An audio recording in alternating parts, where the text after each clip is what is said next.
कश्मीर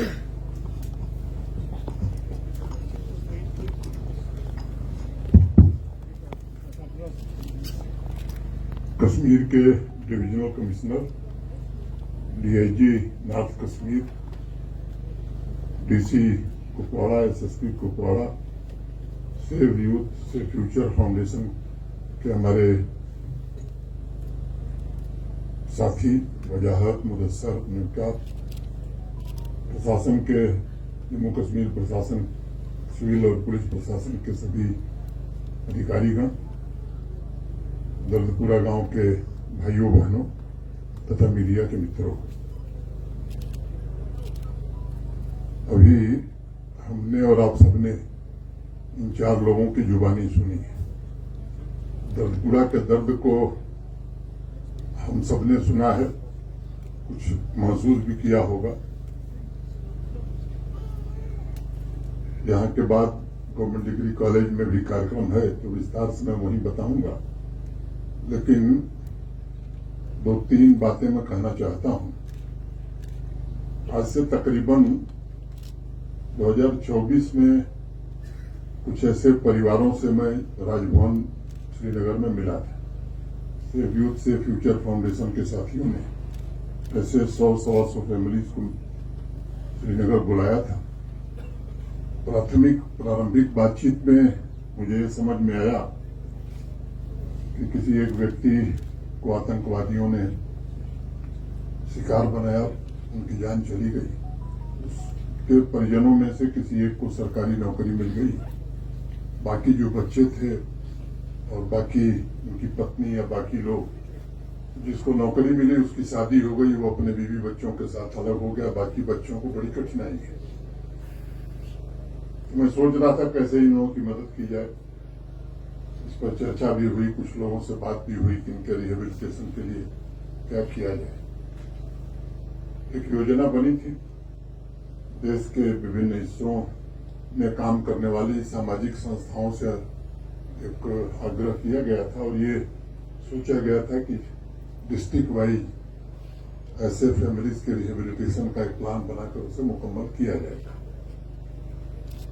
इस वर्ष जो श्री अमरनाथ जी की यात्रा थी, तो ननवान में एक बेस कैंप होता है, मैं ननवान जाने वाला था तैयारियों का जायजा लेने और सुरक्षा का रिव्यू करने। तो इन सेव यूथ से फाउंडेशन के साथियों ने मुझसे कहा कि आप जब पहलगाम जा रहे हैं तो अनंतनाग में साउथ कश्मीर की कुछ फैमिली से मिल लीजिए जो टेरर विक्टिम फैमिलीज है। इसी तरह का कार्यक्रम था जैसे आज आपके बीच बैठे हैं। साउथ कश्मीर के परिजन आए थे जो आतंकवाद से पीड़ित थे। उसमें 3-4 लोग, जैसे यहाँ आप 4 लोगों ने अपनी बात रखी, तो एक बच्ची खड़ी हुई, उसने बताया कि मेरे पिता को आतंकवादियों ने मार दिया, मैं बहुत छोटी थी और मेरे गांव के और रिश्तेदार भी हम लोगों से दूरी बना लिए और गांव छोड़ करके मेरी माँ दूसरे जगह चली गई ननिहाल में, और भीख मांग करके उसने मुझे पाला, मेरी बहन को पाला। एक दूसरा व्यक्ति खड़ा हुआ, उसने कहा कि साहब मेरे वालिद को मार भी दिया और हमारा मकान और हमारी जमीन भी हड़प दिया। एक तीसरे व्यक्ति ने कहा कि आतंकवादी ने मेरी जान ली और पुलिस में हमारी एफआईआर भी दर्ज नहीं हुई। और उस बच्ची ने एक और बात बताई, जो पहली बच्ची थी, कि जिन आतंकवादियों ने मारा वो जम्मू कश्मीर में अध्यापक हो गए हैं, सरकारी अध्यापक। इस तरह की कई बातें ध्यान में आई थी। तो तत्कालिक रूप से वहां फैसला लिया गया। डिविजनल कमिश्नर कश्मीर भी थे, आईजी कश्मीर भी थे, बाकी प्रशासन के हमारे साथी थे। तो 4 बातें हम लोगों ने तय की। एक, कि जो लोग भी टेरर विक्टिम हैं, जिनको आतंकवादियों ने शहीद किया, उनके परिजनों में एक को सरकारी नौकरी दी जाएगी।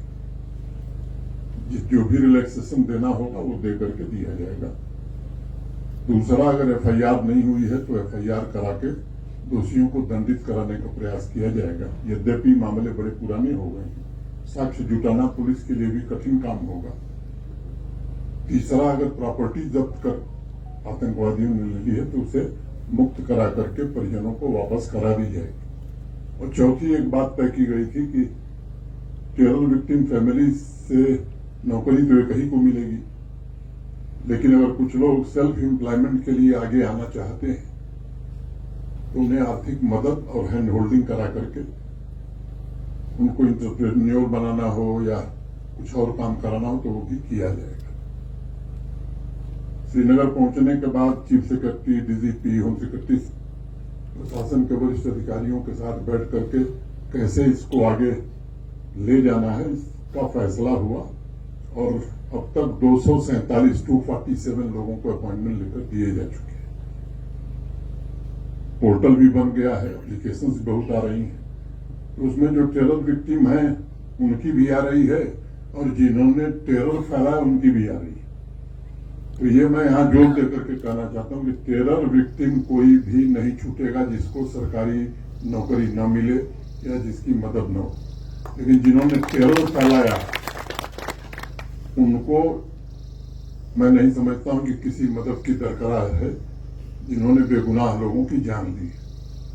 एक समय था जब उन्होंने यहां फायदा उठा करके बहुत सारे लाभ लिए हैं। मैं समझता हूं वो समय नहीं है। मैं डीसी कुपवाड़ा और एसएसपी कुपवाड़ा, अभी एक नौजवान यहाँ खड़ा हुआ, उसने कहा कि उसे अपॉइंटमेंट लेटर मिल गया है। आप लोगों से मेरी अपेक्षा होगी कि दर्दपुरा गांव या आसपास के जो इस तरह की टेरर विक्टिम फैमिली है, पर्सनली सीनियर ऑफिसर्स को लगा करके एक एक केस को आइडेंटिफाई करिए। पोर्टल पर अगर इन्होंने एप्लीकेशन दी है, नहीं दी है, तो हो सकता है किसी को मालूम न हो, तो अपने कुछ जूनियर अफसरों को लगा करके इनसे एप्लीकेशन लीजिए। अपॉइंटमेंट लेटर आज भी दिया जा सकता था, लेकिन विधानसभा के बाई इलेक्शन घोषित है, उसमें देना उचित नहीं था।